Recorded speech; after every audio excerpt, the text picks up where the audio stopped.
Okay, so I'm here with my sister Rachel, and we did the Phillips Caries risk assessment today, and we went over the questions with her, and her results are a high risk for caries. Caries is just a fancy word for cavities. It's the correct term, because cavity is actually a hole. Caries is the actual bacteria. So my first question would be, do you know what causes cavities? Not brushing your teeth properly? Well, that's one thing. Yeah, not brushing and not flossing.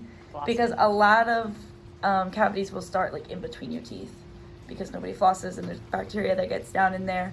And then another thing would be your diet. It's the biggest thing.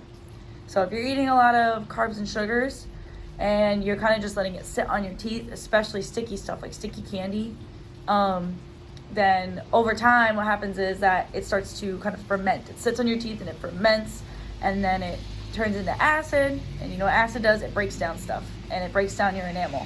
And once you lose your enamel, it's gone. You can't get it back. So, but the good thing is we have a lot of new technology today. So when you need to get a cavity filled, we have stuff that's like tooth colored and it's strong and it holds it together. But obviously, we want to prevent that. And then another thing, like I said, is not brushing and flossing properly, not going to your dentist every 6 months, because when you go to see your dentist, they check for cavities, they check for oral cancer, and they just check your gums. They check everything to make sure it all looks good. There's no slip-ups, nothing out of the ordinary. And another question I have is, do you eat a lot of sugars or carbs or? Yes. Yes? Yes. So with that, there's nothing wrong with that at all. I mean, kind of just watch your intake. The best thing that I would say is, if you don't see yourself like not cutting out sugars and carbs, is try not to eat it like little bit throughout the day. If you're gonna do it all at once. Like have it like don't spread it. You would risk yourself getting a cavity if you're sipping on a single bottle of Coke all day, because you're just exposing your teeth to sugar versus drinking it in one sitting. So, and then what you can also do is just drink water after you have any types of carbs or sugars, because it washes it away and rinses it off. And like with anything, there's a pH. Do you know what pH is? It just kind of, you have a pH in your mouth.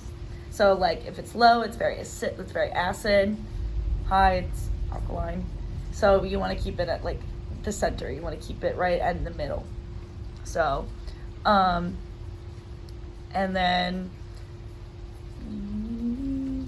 so like I said, just make sure that you're watching your nutrition, your diet, and then just do some tips like, don't eat sugars and carbs like consistently throughout the day. If you can do it more in a sitting, or rinse with water, or even if you can brush your teeth in that time. And then another thing is sugar-free gum. Sugar-free gum is your friend, especially it has a specific ingredient that starts with an X, and it's called xylitol, which Trident has the #1. It's approved by the American Dental Association. But yeah. So, but if you chew Trident, especially after you eat, what it does is it prevents cavities. So it kind of just washes away that bacteria. How did I not know that? Because no one ever really talks about that. That's the only gum that I ever chew, because it's one of the few that has that ingredient in it. That's why they have the commercials with the dentist. Mm-hmm. So, and then like I said, go to your dentist every 6 months, get checked, make sure everything looks good, and then do you floss at all? Not as much as I should. Not as much as you should. Do you use like string floss? Do you use floss picks at all? Floss picks. Okay. It's still something. It's something of a mechanical cleaning in between your teeth. As long as when you're doing it, you're wiping it or rinsing it out with water each time, because you don't want to spread the bacteria all around. But that's like the one main thing that can happen. It's like that's how bacteria gets, is right in between your teeth.